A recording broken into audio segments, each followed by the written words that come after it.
Hi friends, welcome to Bhanu's kitchen. ఈరోజు మన వీడియోలో పాల నుంచి వెన్నని ఎలా తీసుకోవాలి, ఆ వెన్న నుంచి నెయ్యిని ఎలా తయారు చేసుకోవాలి అనేది చూపించబోతున్నాను. చాలా ఈజీగా అందరూ చేసుకోగలిగే పద్ధతిలో సులువుగా ఎలా చేయాలో చూసేద్దాం.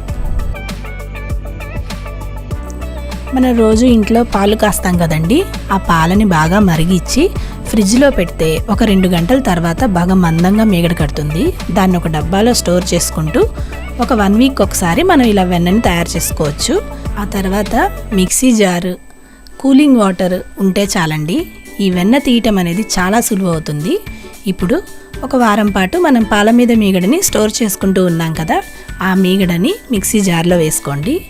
ఈ విధంగా మీగడంతా మిక్సీ జార్లో వేసుకున్న తర్వాత కొంచెం కూడా నీళ్లు పోయకండి. ఇప్పుడు స్టార్టింగ్లో ఇలాగే దీన్ని బాగా 2-3 నిమిషాల పాటు మిక్సీ వేసుకోండి. ఇలాగే మధ్య మధ్యలో ఆపుతూ 2-3 నిమిషాల సేపు మిక్సీ వేసుకుంటూ ఉండండి. అప్పుడు ఈ విధంగా మనకి వెన్న అనేది రెడీ అవుతుంది. ఇలా వచ్చేంత వరకు మనం మిక్సీ వేసుకోవాలి. ఇప్పుడు ఇందులో బాగా చల్లటి నీళ్లు ఒక బాటిల్ పోసుకోండి.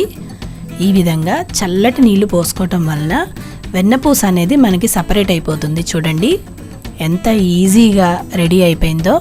ఎటువంటి కవ్వంతో చిలుక్కునే పని లేకుండా, గంటలు దాని దగ్గర ఉండకుండా ఈజీగా 5 నిమిషాల్లోపే మనకి వెన్నపూసని రెడీ చేసేసుకోవచ్చు.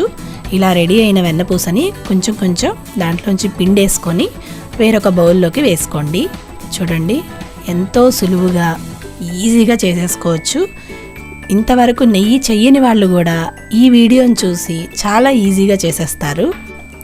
ఈ విధంగా మొత్తం వెన్నని సపరేట్ చేసిన తర్వాత దీన్ని మజ్జిగలాగా వాడుకోవచ్చండి. ఇప్పుడు ఈ వెన్నని ఒక 2-3 సార్లు ఫ్రెష్ వాటర్ వేసుకొని వాష్ చేసుకోవాలి. ఈ విధంగా కడగటం వలన దీంట్లో ఉన్న స్మెల్ పోయి ఫ్రెష్గా ఉంటుంది. ఎందుకంటే మనం ఒక 1 వీక్ 10 డేస్కి ఒకసారి ఈ విధంగా వెన్నని రెడీ చేసుకుంటాము. అలాంటప్పుడు కొంచెం స్మెల్ వచ్చే ఛాన్స్ ఉంటుంది. అందుకని ఈ విధంగా 2-3 సార్లు వాష్ చేసుకొని పెడితే ఫ్రెష్గా ఉంటుంది. ఈ విధంగా వెన్నని రెడీ చేసుకొని ఫ్రిడ్జ్లో పెట్టుకొని మీకు కావాల్సినట్టు వాడుకోవచ్చు. లేదా ఇప్పుడు ఈ వెన్నపూస నుంచి మనం నెయ్యిని తయారు చేద్దాము. దానికి ఒక కడాయి పెట్టుకొని ఈ వెన్నని అందులో వేసేసుకోండి. ఈ విధంగా మొత్తం వెన్నని కడాయిలో వేసేసుకున్న తర్వాత ఇందులో 1/2 టీ స్పూన్ మెంతులు వేసుకోవాలి.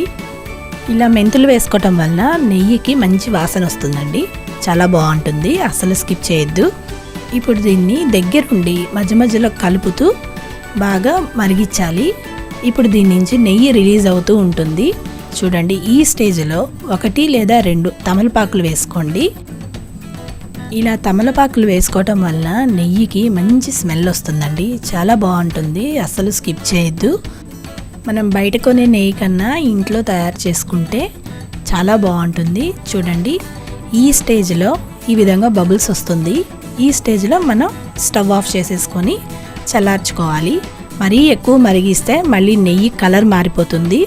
అది చూసుకుంటూ జాగ్రత్తగా మరిగించుకోవాలి. కరెక్ట్ స్టేజ్లో స్టవ్ ఆఫ్ చేసేసుకోవాలి. అప్పుడే మనకి మంచి సువాసనతోటి పూసల నెయ్యి రెడీ అవుతుంది. ఈ విధంగా మొత్తం రెడీ చేసుకున్న తర్వాత కొంచెం చల్లారనిచ్చి ఈ నెయ్యినంతా వడగట్టేసుకోవాలి. మీద నుంచి ఈ విధంగా ప్రెస్ చేశారంటే నెయ్యి అంతా దిగుతుంది. కొంచెంసేపు అలా వదిలేసేయండి, అప్పుడు మొత్తం నెయ్యి అంతా ఫిల్టర్ అయిపోతుంది. చూడండి నెయ్యి రెడీ అయిపోయింది. దీన్ని చల్లారిన తర్వాత ఒక గ్లాస్ జార్లో కానీ ఎయిర్ టైట్ డబ్బాలో కానీ స్టోర్ చేసుకొని పెట్టుకున్నామంటే 1 మంత్ లేదా 2 మంత్స్ ఈజీగా నిల్వ ఉంటుందండి. అంతేనండి, చూసారు కదా వెన్నపూసని నెయ్యిని ఎలా తయారు చేసుకున్నామో. ఈ విధంగా మీరు ట్రై చేసి మీకు ఎలా వచ్చిందో నాకు కామెంట్ సెక్షన్లో కామెంట్ చేయండి. ఈ వీడియో మీకు నచ్చినట్టయితే లైక్ చేయండి, షేర్ చేయండి, మీ ఫ్రెండ్స్ అండ్ రిలేటివ్స్కి ఫార్వర్డ్ చేయండి. మరిన్ని మంచి రెసిపీస్ కోసం నా ఛానల్ని సబ్స్క్రైబ్ చేసుకోండి. ఓకేనండి, థ్యాంక్స్ ఫర్ వాచింగ్.